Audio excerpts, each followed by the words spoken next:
ఓం నమో నారాయణాయ నమః. ఆత్మబంధువులందరికీ నమస్కారం. శ్రీమద్ ఆంధ్ర భాగవతం 75వ భాగంలోకి వచ్చాము. దీంట్లో ధేనుకాసుర వధ లీల మనం వినబోతున్నాం. ఒక రోజున కృష్ణ భగవానుడు బలరాముడితో కలిసి ఆవుల్ని దూడల్ని తీసుకుని బృందావనంలోకి బయలుదేరాడు. యథాప్రకారంగా ప్రతిరోజు ఆవుల్ని దూడల్ని తీసుకెళ్లి కాపాడే ఆ ప్రయత్నంలో ఉన్నారు. మనకి భాగవతంలో కథ ఎక్కువగా కృష్ణుడితో అనుసంధానం జరుగుతుంటుంది. ఈ ఘట్టం జరిగే రోజున కథని బలరాముడితో అనుసంధానం చేశారు. కృష్ణ భగవానుడు ఆ రోజున బలరాముని కీర్తన చేస్తాడు. అన్నయ్య, ఈవేళ చెట్లన్నీ వంగి ఉన్నాయి, మీకు నమస్కరించాలని కోరుకుంటున్నాయి. పళ్ళన్నిటినీ కూడా చెట్లు వంగి అందిస్తున్నాయి. ఈ పళ్ళను మీరు తినాలని అవి కోరుకుంటున్నాయి. ఈ భూమి కూడా అంతా మీ పాద ఘట్టన చేత పరవశిస్తోంది.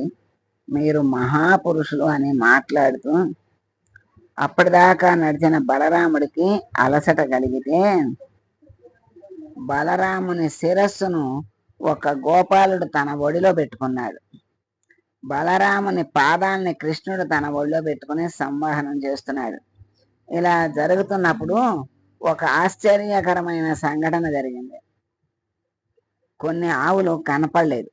వారి ఆవుల మందలో కొన్ని వేల ఆవులు ఉంటాయి. అందులో ఏ ఆవు కనపడకపోయినా కృష్ణుడు గుర్తుపడతాడు. ఆయన సర్వజ్ఞుడు కదా, ఆయనకి తెలియంది ఏముంటుంది, కనుక ఆయన ఏదైనా కనిపెట్టగలడు. పిల్లలందరూ పరుగున వచ్చి ఒక మాట చెప్పారు. ఇక్కడికి దగ్గరలో ఒక తాటి కోట ఒకటి ఉంది. అక్కడి తాటి చెట్లకు ఉన్న పెద్ద పెద్ద తాటి పళ్ళు మగ్గి చెట్టు నుండి కింద పడ్డాయి. పిల్లలందరికీ ఆ పళ్ళు తినాలని కోరిక ఉంది.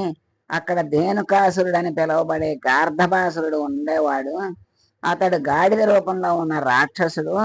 గాడిద తాటి పండు తినదు, తాటి పండు వాసన తెలియదు, అది ఎవరిని తోటలోకి రానివ్వదు, తాటి పండ్లేమో తిననివ్వదు. ఒకవేళ ఎవరైనా తినడానికి లోపలికి వచ్చినట్లయితే ఇది గబగబా వెళ్ళి వెనక్కాళ్ళు ఎత్తి అవతల వాడి గుండెల మీద తన్ని మరణించేటట్లు చేస్తుంది. ఎవరూ లోపలికి వెళ్ళటానికి వీల్లేదు.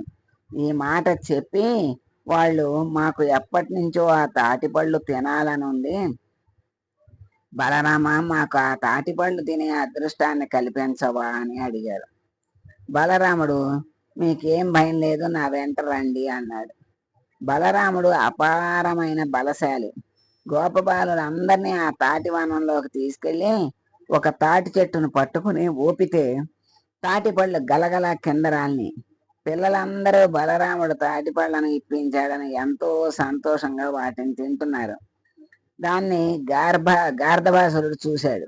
ఎన్నాళ్ళ నుంచి ఈ తాటిపళ్ళు ఎవరో తినకుండా కాపాడాను, ఈవేళ ఈ పిల్లలు వచ్చి తాటిపళ్ళు తినేస్తున్నారు అని వాడు వెంటనే గాడిద రూపంలో వచ్చి బలరాముడి గుండెల మీద తన వెనక కాళ్ళతో తన్నబోయాడు.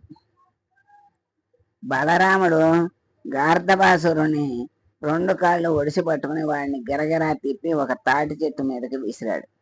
అది వెళ్ళి ఒక తాటి చెట్టుకు తగిలింది. ఆ గాడిద దెబ్బకి ఆ తాటి చెట్టు వెళ్ళి ఇంకొక తాటి చెట్టు మీద పడింది. దాని విసురుకి ఆ తాటి చెట్టు వెళ్ళి మరొక తాటి చెట్టు మీద పడింది.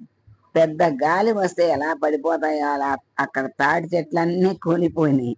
హాయిగా పిల్లలందరూ ఆ తాటి పళ్ళు తినేశారు. గాడిద రూపంలో ఉన్న రాక్షసుడు మరణించాడు. ఆ గాడిదకు బోల్డ్ పిల్లలున్నాయి. మా నాన్నగారిని ఎవరో సంహరించారని ఆ పిల్ల గాడిదలన్నీ కృష్ణుడి మీదకి, బలరాముడి మీదకి యుద్ధానికి వచ్చాయి. బలరాముడు ఆ గాడిదలన్నిటినీ అవలీలగా చంపేశాడు. పుట్టుకతో ప్రయత్నం చేయకుండా అలవడే గుణం ఒకటి ఉంది. దాని పేరే లోభం. అది మనిషికి సహజంగా ఉండే స్వభావం. మామిడి చెట్టుకు నీరు పోస్తే అది మామిడి కాయల్ని ఇస్తుంది. తాను కాయించిన కాయల్లో ఒక్క కాయనైనా మామిడి చెట్టు తిందు. నది రాత్రనక పగలనక ప్రవహిస్తూ ఉంటుంది. దాహం వేస్తోందని నది తన నీళ్లు తాను ఒక్క చుక్క తాగదు. ఆవు ఎక్కడికో వెళ్ళి గడ్డి తిని పాలు తయారు చేస్తుంది. తన పాలను తీసుకెళ్లి ఆవు దగ్గర పెడితే అది వాసన చూసి వదిలేస్తుందే తప్ప ఒక్క చుక్క పాలను కూడా త్రాగదు. ఈ ప్రపంచంలో తనవి కానివి అన్నీ తెచ్చుకుని దాచుకునే దుర్మార్గుడు మనుష్యుడు ఒక్కడే. పశువులు, పక్షులు, చెట్లు అన్నీ ఇతరుల కోసమే జీవిస్తాయి. తమకని వాటికి దాచుకోవటం చేత కాదు. మనిషికి మాత్రం పుట్టుకతో లోభగుణం వస్తుంది. ఈ లోభాన్ని ప్రయత్నపూర్వకంగా నిరసించకపోతే దానికి అంతే ఉండదు. తృప్తి అనేది మనస్సులో కలగాలి. చితి ఒక్కసారి కాలుస్తుంది. చింత అనేది నిరంతరం కాలుస్తూనే ఉంటుంది. అది ఎక్కువైపోకుండా ఉండాలి అంటే ప్రయత్నపూర్వకంగా ఈశ్వరుని వైపు తిరగాలి. అలా తిరగకపోతే మనస్సుకి ఆలంబనమును మనస్సు వెతికేసుకుంటుంది. ఎప్పుడు ఐశ్వర్యం గురించో, పిల్లల గురించో, మరొక దాని గురించో ఎప్పుడు చింతించడం మొదలు పెడుతుంది. దానివల్ల ఎప్పుడూ బాధే. ఇటువంటి లోభగుణం చేత నరకం వస్తుంది. భార్యాబిడ్డల్ని పోషించడానికి ధనార్జన చెయ్యాలి, తప్పదు. దానిలో కొంత నిల్వ చేసుకోవాలి. దాన్ని శాస్త్రం ఎప్పుడు తప్పుపట్టదు. మరి మనిషి సంపాదించిన పుణ్యఫలాన్ని భార్య, పిల్లలు అందరూ పంచుకుంటారు. పాప ఫలాన్ని మాత్రం ఎవరూ పంచుకోరు. ఎవరిది వారే అనుభవించాలి. పాప ఫలితాన్ని పొందకుండా ఉండాలంటే పుణ్యకార్యాలను చెయ్యాలి. ప్రయత్నపూర్వకంగా అర్హులైన ఇతరులకు పెట్టడం అలవాటు చేసుకోవాలి. మనకు ఉన్నదానిలో ఎంతో కొంత ఉదారంగా దానం చేస్తూ ఉండాలి. ఈ లోభగుణాన్ని విరుచుకోవడం స్వతహాగా రాదు. మహాపురుషుల జీవితాలను ప్రయత్నపూర్వకంగా చూడాలి. 10 మందికి సేవ చేయడానికి ఎవరు ముందుకు వస్తున్నారో వాళ్ళని స్వార్థం లేకుండా పొగడటంలో వెనుకంజ వెయ్యకూడదు. అందుకే కృష్ణ భగవానుడు బలరాముని స్తోత్రం చేశాడు. మహాపురుషులను సేవిస్తే, మహాపురుషుల జీవితాలను తెలుసుకుంటే లోభగుణం విరిగిపోతుంది. 10 మంది కోసం బ్రతకటం అలవాటు అవుతుంది. ఇది ఈరోజు మనకి ధేనుకాసుర సంహారం. ఇంతవరకు మనం ఈ భాగంలో తెలుసుకున్నాం. 75వ భాగంలో దీంట్లో బలరాముణ్ణి కృష్ణ పరమాత్మ స్తోత్రం చేశాడు. ఆయన గోపబాలుల కోరికల్ని తీర్చాడు. మరి ఆ లోభం అనేది మనిషిని కిందకి లాగుతుంది. ఆ లోభం అనే దాన్ని వదలాలి అంటే పరమాత్మని ఆశ్రయించాలి. తృప్తి అనేది మనస్సులో ఉండాలి.